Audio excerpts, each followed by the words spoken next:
काय म्हणताय शृंगारपूर? एकदम जोरात चाललंय. युवराज सकाळीच उठत्यात, देवपूजा झाली की आखाड्यात जात्यात, तिकडं मुलांना शिकवत्यात, मग मग सदर भरते, लोक जमत्यात. गर्दी असते का रे? चिक्कार अगदीच भर हप्ता असतो या. पण लय भारी नाही करतात. अहो शृंगारपूर इलाक्यातली लोक लय खुश आहेत त्यांच्यावर. गणोजीरावांचं काय जमतंय ना त्यांचं? अहो ते तर लय काळजी घेतात युवराजांची. आणि कवी ते तर सावलीसारखं मागं उभं राहतात त्यांच्या. काही महत्वाचं असेल तर सांग. नाही तुर्तास एवढंच महत्वाचं आहे. परंतु एवढ्याशा गोष्टीसाठी एवढ्या लांब येत जाऊ नकोस. जी.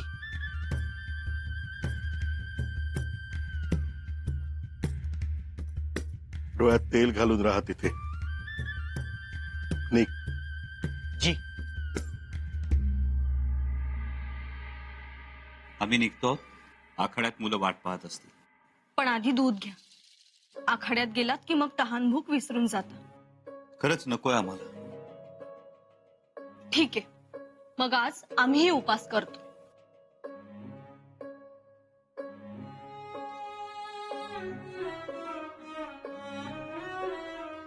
साय काढलीये, घ्या पिऊन. बसून दूध प्या. या. नाही, बसायला वेळ नाही. काय झालं युवराज? कालपासून काही बोलत नाही. कुठे काय? सासरच्या गोड पाहुणचारानं तृप्त झालोय मी. चव जिभेवर रेंगाळते अजून. हो ना, छान झाला होता ना कालचा स्वयंपाक. कुंवर वंशांनी स्वतः सगळे पदार्थ बनवले होते. आमच्या ताईसाहेबांनी केला होता सगळा स्वयंपाक. हो. येसू तुम्हा बायकांचं बरं असतं ना.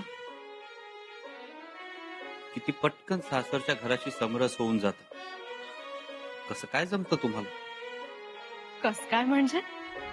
हेच माहेरचं सगळं विसरायचं आणि सासरच्या मातीत मुळं रोवून घ्यायची. आणि ती मुळं सुद्धा इतकी खोल की वाटावर रोपटं याच मातीत जन्मलंय. माहेरच्या पदार्थांची चव सुद्धा विसरायची आणि सासरच्या तिखट मिठात मिसळून जायचं. जमतं आम्हाला. पण आम्हाला अजूनही जमत नाहीये आणि कदाचित जमणारही नाही. जुनं सगळं विसरून नव्यात विरघळून जायला. युवराज, आमच्या मातीतली एक एक आठवण आमच्या मनात घर करून राहिलीय. पुन्हा पुन्हा मनात सल उफाळून येतो. का आम्हाला जसं? युवराज, तुम्ही नका नाराज हो. नका असा विचार करू. दुसरं आहे तरी काय म्हणा आमच्या हातात. येसू विसरण्यासारख्या ज्या गोष्टी होत्या त्या विसरलोच ना आम्ही. राजगडावर आमचे दिवस घातले तेही विसरलो आणि रायगड सोडा असं फरमान आमच्या हातात दिलं गेलं तेही विसरलोच. पण येसू आता रायगड सुद्धा आम्हाला विसरला. नाही युवराज, असं काही नाही. तसंच आहे येसू. दिलेर खानाच्या फौजा स्वराज्याच्या सीमेवर जमा झाल्यात हे समजल्यानंतर इथे शृंगारपुरात मामासाहेबांना खलिता येतो रायगडावरून. सगळ्या सरदारांना खलिते जातात. रायगडाच्या पायथ्याची फौज जमा होते आणि आम्ही इथेच शृंगारपुरात. येसू गड सोडण्याचं फरमान आम्हाला वेळेवर मिळतं. अशा वेळी निरोप नसावा. बोला ना, काढा आमची समजूत. म्हणा असा विचार करू नको म्हणून. युवराज, तुम्ही नका मनावर घेऊ. आणि आबासाहेब म्हणालेत ना, दिलेर खानाच्या फौजा आता मागे हटल्या. अहो, स्वराज्यावरचं संकट टळलंय आता. स्वराज्यावरचं संकट टळलं की आणखी जोमानं मुसंडी मारण्यासाठी 2 पावलं मागे हटलं. येणारा काळच ठरवेल.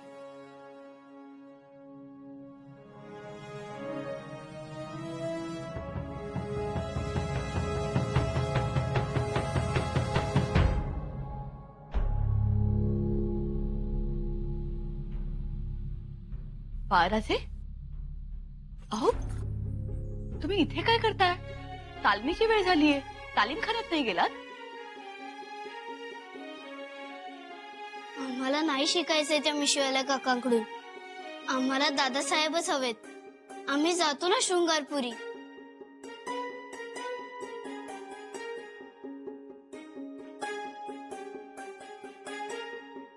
बाळराजे, अहो असं बोलून कसं चालेल? तुम्ही शिकायला हवं. शिकला नाही तर तुमचे दादासाहेब तुम्हाला रागे भरतील आणि मग शृंगारपुरी जाऊन काय सांगाल? मातोश्री, आम्ही त्यांच्याकडे शिकायला जाऊ. हो, आणि मग रायगडाचं काय? तुमच्या दादासाहेबांनी तुमच्यावर रायगडाची पूर्ण जबाबदारी सोपवली. जबाबदारी अशी झटकून जाल नाही ना? आम्ही जे सांगतोय ते कळतंय ना तुम्हाला? तुमच्या आबासाहेबांच्या, तुमच्या दादासाहेबांच्या तुमच्याकडून खूप खूप अपेक्षा आहेत. त्या पूर्ण कराल ना? मग आता असं करा, तुम्ही तालीमखान्यात जा, तालीम करा. आम्ही तुमच्या नेहारीची व्यवस्था करतो. जा. आणि हो, बहिणीचा आम्हाला न्याहारीला केशरी दूध द्यायचा. तसंच तयार ठेवाल? हो, अगदी तसंच तयार ठेव. या बघू तुम्ही आता.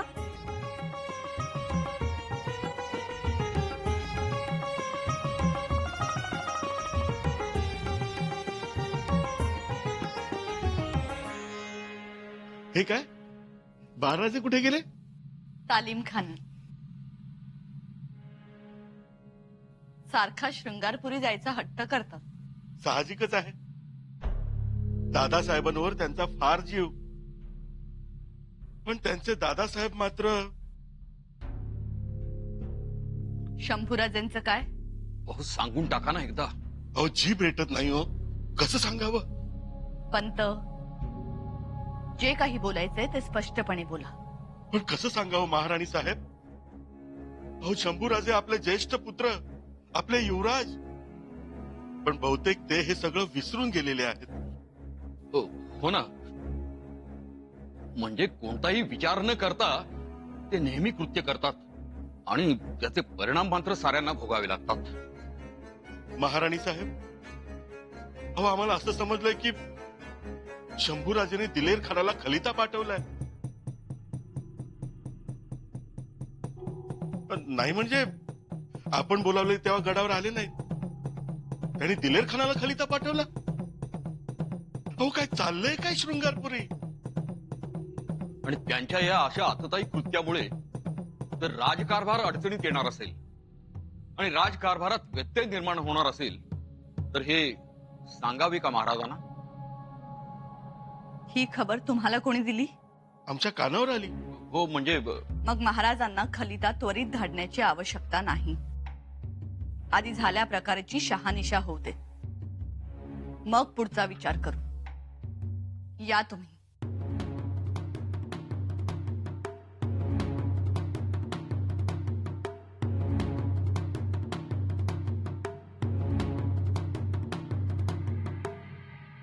ज्योत्याजी दाखव पवित्र. आता सगळे ज्योताजीकडे बघून पवित्र शिका. काय अप्पा अंतोजी, पोरांच्या हाताकडे लक्ष ठेवा. हे असं या चिमाबाईकडे लक्ष ठेवा. चांगली तलवार धरत राहतात. हा सुरू करा.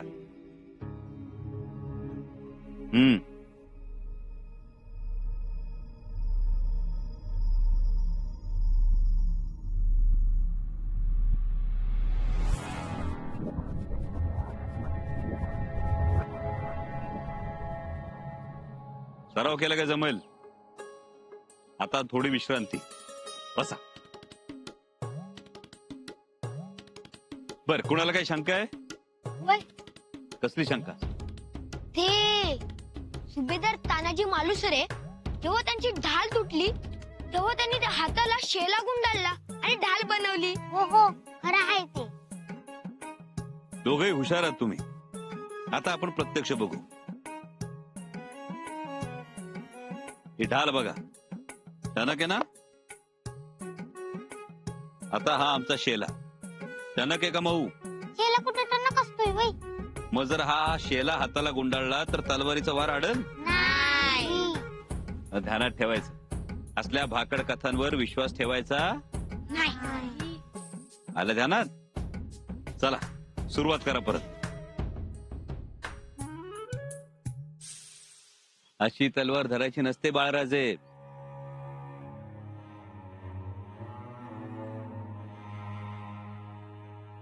बाळराजे बाळराजे म्हणालो आम्ही.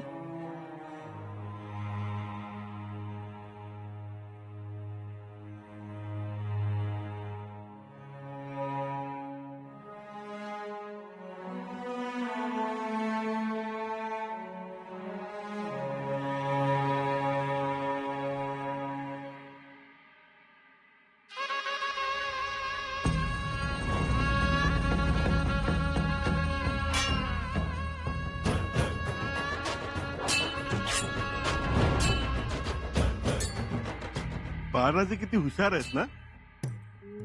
हो ना. अहो जे शिकवलं जातंय ते लगोलग आत्मसात करतात. आम्हाला तर एकदम थोरल्या महाराज साहेबांची आठवण आली. थोरल्या महाराजांची आठवण. होय महाराणी साहेब, तीच लकब, तोच बाणेदारपणा. आम्ही पाहिले थोरल्या महाराज साहेबांना लढताना आणि म्हणतात ना, रक्तातले गुण रक्तात उतरणारच. अगदी शोभतायत हो स्वराज्याचे पुढचे युवराज.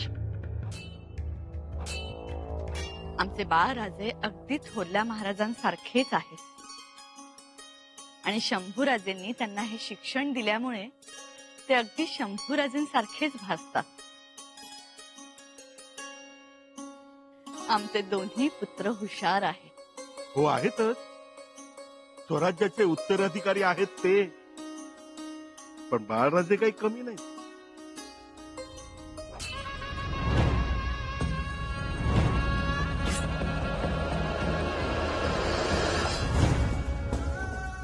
बाळराजे, वैद्यांना बोलवा तातडीनं. बघून वार शिकवायचा. बाळराजेंना लागलं हे योग्य झालं नाही. माफी असावी हुजूर, पण बाळराजा असं पवित्र घेतील असं वाटलं बी नव्हतं. यापुढे शिकवताना जरा जपून शिकवा. मातोश्री, गलती आमची आहे, त्यांना नका रागे वरू. गलती कोणी केली हे महत्वाचं नाही. जा, ताबडतोब वैद्याला घेऊन या. त्वरा करा. अहो ताबडतोब निघा. जा लवकर कोणीतरी. बाळराजे, तुम्ही दालनात चला. या.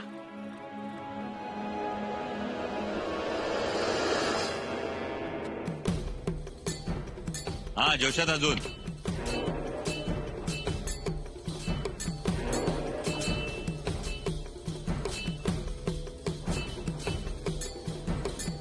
हा गिरकी गुण वार कर.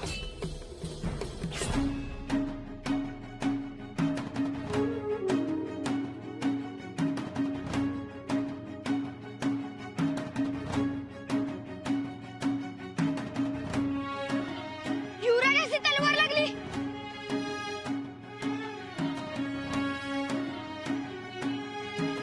माफ कर युवराज, माफ कर. अक्षी निसटत वार झाला युवराज. ए पोरा, नीट खेळता येत नाही का? त्याला कशाला रागवतोय? आमची चूक आहे. आम्ही गाफील होतो. आईची आणि युवराज मुद्दाम नाही मारली, चुकून लागली. मी तेच म्हणतोय, चुकून लागली. आणि लागली तर लागली, खेळताना लागणारच. माझ्या बाला तर नाही सांगणार ना, आकडा बंद करेल माझा. मारल मी बाबीच्या फोकानं त्याला. कोणी मारणार नाही तुला. आणि रडू नकोस. शूर मावळा कधी रडतो? पण एवढं रगत येऊन बी तुम्ही हसताय. आम्ही तर रडत घरलाच गेलो असत्या. दुखत ना तुम्हासनी? अजिबात नाही. बाळांनो, ही जखम काय रस्त्यावर पडून झालेली नाही ना, तलवारीच्या घावानं झाली. आणि तलवार म्हणजे योद्ध्याची साथी असते. लढता लढता रणांगणावर तलवारीच्या घावानं झालेल्या जखमा म्हणजे योद्ध्याच्या अंगावरच्या अलंकार असतात. अलंकार. चला करा खेळायला सुरुवात.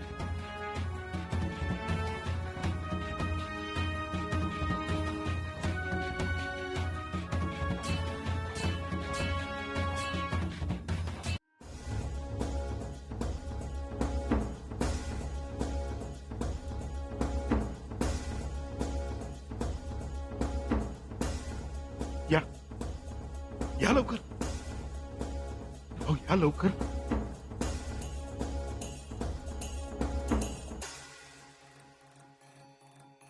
म्हटलं जखम बाळराजेंची आहे, हलगर्जीपणा नको म्हणून एकाच 2 वैद्य घेऊन आण. जखम बघा, घाव किती खोल आहे ते तपासा. राणी साहेब, जगदीश्वराच्या कृपेने जखम फार मोठी नाही, लवकर भरेल. म्हणजे जखम किती दिवसात भरेल? आम्ही जखम बांधतो ना, मग बघा आता 2 दिवसात जखम भरेल. खरंच? जखम बांधण्याची सुद्धा एक खुबी असते. आणि जखमा करण्याची? जखमा करण्याची खुबी असते. झाल्यात म्हणून तर म्हणाल. होऊ द्या, आम्ही आहोत ना तुमची जखमा बांधायला. दिसणाऱ्या जखमा बांधाल युवराज, न दिसणाऱ्या जखमांचं काय? न दिसणाऱ्या जखमांसाठी आमच्याकडे न दिसणारं मलम आहे. चाल. म्हणजे आम्ही जखमांची काळजी करण्याचं कारण नाही तर? खरंच काळजी करू नका, आम्ही सांगतो आहोत ना, म्हणून काळजी करू नका. घाव खोल नाही ना? नाही, नुसतीच चाटून गेली. मग सूज कशी येऊ लागली? महाराणी साहेब, तुम्ही नका काळजी करू. अहो लगेच बरी होईल जखम. नशीब मोठं, नाहीतर अंगठा जायबंदी झाला असता. नाही नाही, तसं काहीही होणार नाही. महाराणी साहेब, बाळराजे दिल्लीपत पातशाही उलथी करणार आहेत. आणि ही आमची नाही, स्वतः महाराजांची भविष्यवाणी आहे. हो, आम्ही विसरलोच होतो. अहो महाराणी साहेब, आपले बाळराजे केवढे चालाक, किती चपळाईने तलवार फिरवतात. खूप हुशार, खूप हुशार आहेत. मुलं खूप हुशार आणि मेहनती आहेत. त्यांना योग्य मार्गदर्शन आणि शिक्षण मिळालं हवं. तुम्ही घेतलंय ना आता मनावर. आम्ही आहोत, कविराज आहेत, गणोजीराव आहेत. हो ना, तुमच्या सगळ्यांच्या प्रयत्नामुळे इथं शृंगारपुरात प्रत्येक घरात एक लढवय्या तयार होईल. बघाच तुम्ही. झालाच पाहिजे. मुलंही खूप मेहनत घेतात. अहो आम्ही बघतोय ना, पहाटे उठून आखाड्यात येतात. उन्हा वर येईपर्यंत त्यांचा व्यायाम सुरू असतो. काटक आणि कणखर आहेत सगळी मुलं. आमचे बाळराजे कणखर आणि काटक आहेत. आहेत, पण आणि एवढ्याशा जखमेसाठी 2-2 वैद्य, काय गरज आहे? एक हाड वैद्य आणि ते जखमेवरचे निष्णात. अहो जखम पाहिली आम्ही. एवढ्याशा जखमेला छत्रपतींचं मूल घाबरणार थोडंच. बाळराजे, कसं बनायचं? दादासाहेबांसारखं मजबूत. हो, आम्ही त्यांच्यासारखेच बनणार. धाडसी, काटक, मजबूत. शाबास. अहो पण रक्त वाहून गेलं, सूज आली. रात्री ताप नको काढायला. काळजी करू नका, ती मात्रा मी देतोय त्यांना. मातोश्री, बाळराजेंना काही होणार नाही. आतापासूनच औषधांची सवय नका लावू. बरोबर आहे तुमचं, परंतु बाळराजे लहान आहे. वैद्यराज, काही पथ्य? नाही, आपल्या मात्रेला पथ्य असतात म्हणून विचारतोय. काही खाऊन द्या, काही सुद्धा पथ्य पाणी नाही, भरपूर खाऊन द्या त्यांना. काय खात असतील ही मुलं? जे त्यांच्या घरी बनत असेल तेच. त्यांच्या घरी काही सकस बनत असेल असं वाटत नाही आम्हाला. होय हो, तेही खरंच आहे. कारण कधी कधी चूल सुद्धा पेटत नसेल त्यांच्या घरी. मग आता एक काम करू, आखाड्यात येणाऱ्या मुलांना आपण वाड्यावरच खुराक बनवून देत जाऊ. द्यायलाच पाहिजे, कारण उद्याचे राजा आहेत ते. त्यांची काळजी नको का घ्यायला? उद्याचा राजा? हो, उद्याचे राजे आहेत ते, म्हणून काळजी. युवराजनी हे उद्याचे मावळे आहेत स्वराज्याचे. त्यांची काळजी घ्यायलाच हवी.